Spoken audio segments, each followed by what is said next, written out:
தென்காசி புதிய பேருந்து நிலையம் அருகே 50க்கும் மேற்பட்ட சாலையோர வியாபாரிகளை அகற்ற நெடுஞ்சாலைத்துறை நடவடிக்கை எடுத்துள்ளது. கடைகளை காலி செய்யாவிட்டால் ஜேசிபி மூலம் அகற்றப்படும் என எச்சரிக்கப்பட்டதாக வியாபாரிகள் வேதனை தெரிவிக்கின்றனர். கரும்புச்சாறு, இளநீர், பழங்கள் உள்ளிட்ட சிறு வியாபாரங்களே தங்களின் ஒரே வாழ்வாதாரம் என்று கூறுகின்றனர்.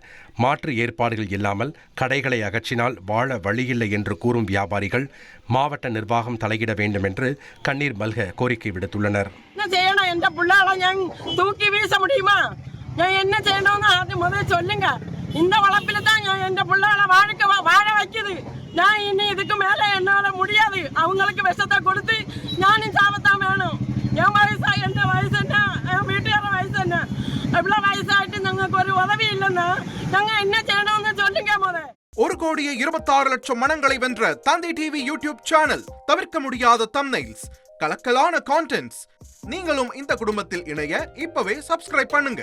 அசுரபலம் கொண்ட எங்கள் டிஜிட்டல் கரங்களில் உங்கள் விளம்பரங்களை சேர்க்க வாட்ஸ்அப் பண்ணுங்க.